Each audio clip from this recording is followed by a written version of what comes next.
বিল দেখতে চলন, শিব দেখতে তালম, কালী দেখতে কলম। শিব দেখতে তালম কেন? কোথায় থেকে এলো এই শিব? এখানে শিবলিঙ্গ থাকা সত্ত্বেও এখানে কোনো সনাতন ধর্মের অনুসারীদের বসতি নেই কেন? এখন তা আর নেই। এবং এই শিবলিঙ্গ কত পুরাতন?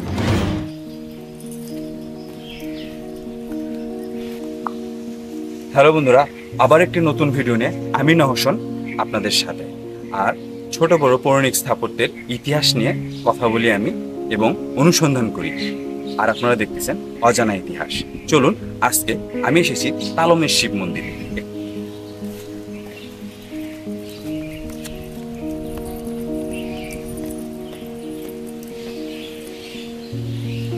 কথায় আছে, বিল দেখতে চলন, শিব দেখতে তালম, আর কালী দেখতে কলম। তো আমরা এই তিনটি কথার একটি কথাতে আছি, শিব দেখতে তালম। আমরা সেই তালম শিব মন্দিরে আছি। আপনারা দেখতে পাচ্ছেন এটাই হলো তালমের শিব মন্দির।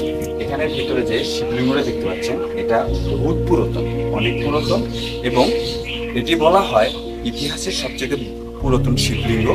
এবং এই শিবলিঙ্গ অনেকবার চুরি করার চেষ্টা করা হয়েছে, কিন্তু এখান থেকে দুষ্কৃতীরা নিতে পারেনি। আর এই শিব মন্দিরকে অনেক মুখরোচক গল্প আছে যা আপনাদেরকে শোনাব। চলুন শিব মন্দিরটা আপনাদেরকে একদম কাছে থেকে দেখাই।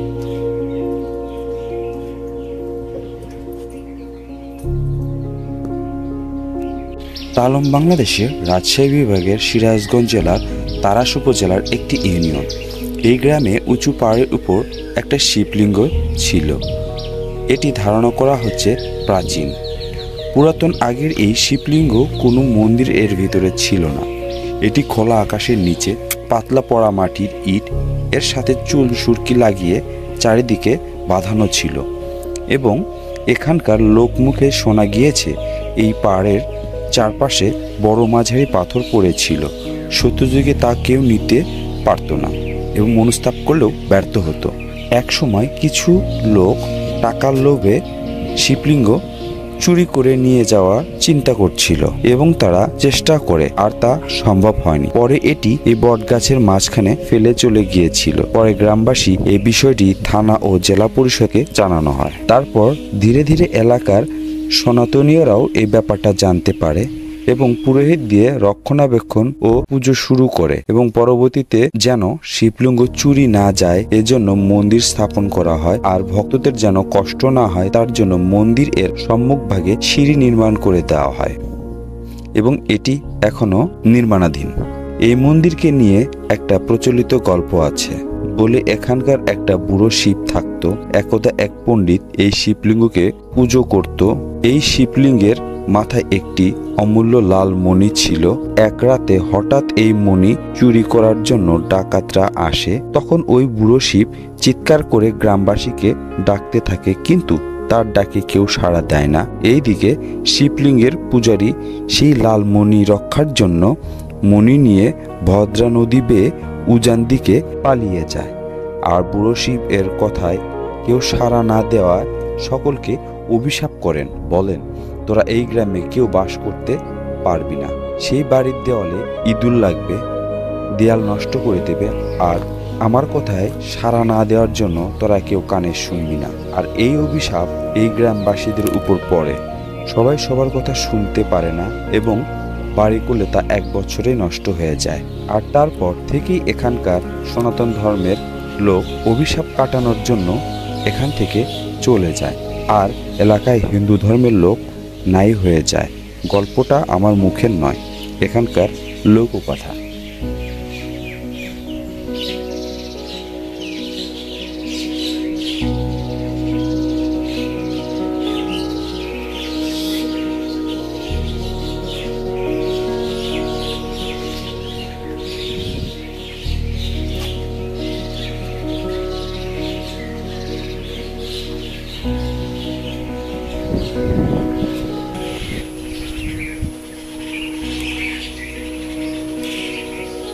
বন্ধুরা দেখতে পাচ্ছেন ওটা হলো শিব মন্দির। ওখান থেকে যখন শিবের মাথায় দুধ ঢালা হতো, ঠিক ওই দুধটা এই দিক দিয়েই গড়তে গড়তে ঠিক চলে আসতো। আসার পর এটা চলে যেত আপনাদের এই হলো সেই দুধ পুকুর। এখানে এসে এই সম্পূর্ণ দুধগুলো এই পুকুরের সাথে মিশে যেত। এটার নাম দুধ পুকুর। এখন যদিও এটা এখন নিজস্ব একটা মালিকানা দিন একটি পুকুর, কিন্তু এটাই হিস্ট্রিতে, এটাই সেই দুধ পুকুর। অল্প আর কি, এটা বাপদাদার আমল থেকে আমরা দেখে আসতেছি এই অবস্থা আছে। এখানে মানে শিব পরে এখানে মন্দির করে দিচ্ছে, দেওয়ার পরে এখানে হিন্দু সম্প্রদায়ের লোক আসে এখানে পূজা করে। হ্যাঁ, আর এটা হচ্ছে দুধ গাড়ি, এখান থেকে যে দুধটা ঘুরে যায় এটা সেই দুধ গাড়ি। আর পূর্ব পাশে আছে, এই পূর্ব পাশে যে আছে এটা মানে একটা পুকুর আছে, বড় পুকুর, মানে ওই পুকুরটাও মালিকানা দিন। আচ্ছা আচ্ছা, মালিকানা দিন শিবের নামে না, কিন্তু শিবের নাম করো। আচ্ছা, ওখান থেকে অনেক কিছু পাওয়া যায়, বুঝলেন? আচ্ছা, প্রত্নতান্ত্রিক জিনিস পাওয়া যায়। আচ্ছা, কিন্তু ওইটা কিরকম, ওই মানে জনগণের সেবামূলক, মানে খাবার দাবার জন্য প্লেট, এগুলো বাপদাদার মুখে থেকে আমরা শুনেছি, মানে পাওয়া যাইতো। ওই মানে চাইলেই উঠে আসতো, আবার মানে আবার সময় মতন দিয়ে দিলে চলে যেত। কিন্তু এই মানে দুর্নীতির কারণে ওই জিনিসগুলো আর উঠে না। আচ্ছা আচ্ছা, এটা যে হলো শিব মন্দির, আগে এটা মনে হয় খালি শিব ছিল, মানে আর কি শিবলিঙ্গটা ছিল, কোনো মন্দির ছিল না। না, এখানে কোনো মন্দির ছিল না। এটা হলো গিয়ে পরবর্তীতে, এটা হলো গিয়ে মানে পরে এটা বানানো হয়, মানে আর কি এটা কাদের টাকা দিয়ে, সরকারি অর্থায়নে নাকি হলো গিয়ে কি কয় হিন্দু ট্রাস্ট থেকে, না কোনো একটা ইয়ে থেকে করছে এটা? এটা যতদূর সম্ভব সরকারি অর্থায়নে এটা হয়েছে। মানে শিবটা কিছু মানে দুষ্টু মানে লোকজন মানে শিবটাকে উঠানোর চেষ্টা করছে। আচ্ছা, করছে, নিয়ে যেতে পারে নাই ওই অবধি পর্যন্ত, এই রাস্তা পর্যন্ত নিয়ে গেছে, মানে গৌরা নিয়ে গেছে। নিয়ে যাওয়ার পরে এটা যখন প্রশাসন মারা উপর থেকে উপজেলা যখন টের পায়, তখন এই জিনিসটা ওখানে আবার এগেইন স্থাপন করার পরে এই মন্দিরটা করে দেয়। তাহলে এটা তো মানে সরকারি বোঝা যায়। আবার এই যে এখানে ল্যাট্রিন করে দিছে।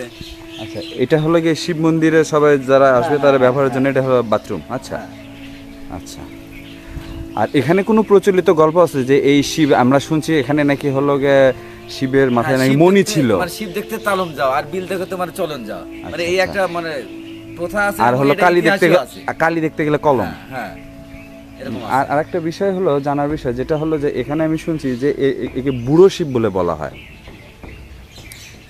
এটাই সবচেয়ে বড় শিব বাংলাদেশের মধ্যে, যতগুলো শিব আছে তার চেয়ে এটাই বড় শিব, এটাই বলে সবাই। হ্যাঁ, আচ্ছা, এটা যদি বড় না হতো তাহলে ইতিহাসে। আর এই শিব মন্দির কিনে আর কোনো গল্প আছে?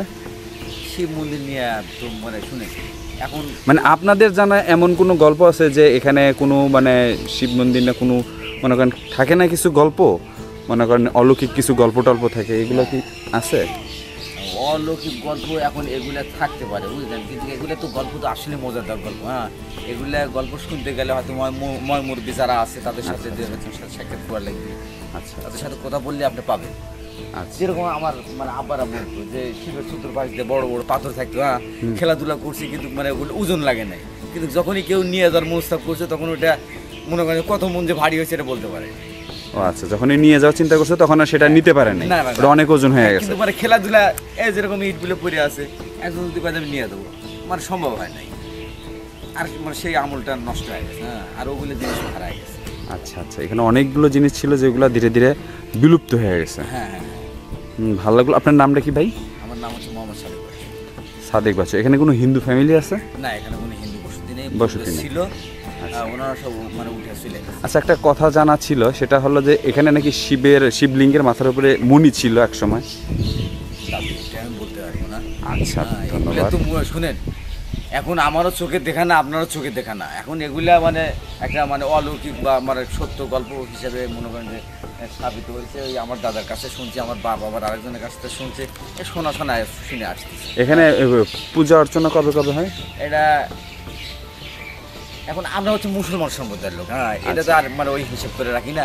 এখন মাঝে মধ্যে মানে চৈতের দিকে বেশি চাপ পড়ে। আচ্ছা, চৈত মাসে মানে বেশিরভাগ চাপ, লোকজন হয় তো? হ্যাঁ, প্রচুর লোকজন হয়। আচ্ছা, চৈত মাসের দিকে অনেক লোকজন আসে। হ্যাঁ। আচ্ছা ভাই, আপনাকে ধন্যবাদ। আচ্ছা, হ্যালো বন্ধুরা, দেখতে পাচ্ছেন তালমের শিব মন্দির রাস্তার পূর্ব পাশে একটি পুকুর আছে। সেই পুকুরটির নাম শিবদিঘি বা শিব পুকুর। এখানে সবাই শিব পুকুর হিসেবে জানে বা শিবদিঘি হিসেবেই জানে। এই যে সেই শিবদিঘি, এখানে যখন এই পুকুর খনন করা হয় তখন এখান থেকে অনেক কিছুই মানে পাওয়া গিয়েছে আর কি, প্রত্নতান্ত্রিক জিনিসপত্র পাওয়া গেছে। জানি না এটা এখন সরকারি তরফে জমা হয়েছে কিনা, জানি না। এখান থেকেই সেই জিনিসগুলো পাওয়া গিয়েছে। আর শুনেছেন তো এই পুকুর থেকে কিছু হিস্টোরিক্যাল কিছু গল্প ছিল। বাংলাদেশের প্রায় অনেকগুলো পুকুরে এই ধরনের হিস্টোরিক্যাল আপনার থাকে আর কি, মানে পুকুরের কিছু হিস্ট্রি থাকে, যেগুলো পুরাতন দিঘি, সেই দিঘিগুলোর পুরাতন হিস্ট্রি থাকে। আর সেই তুলনায় এই পুকুরেরও ওই একটা হিস্ট্রি, যেটা কিছুক্ষণ আগে যে আমাদের একটা ভাই ইন্টারভিউ দিল তিনি বললো।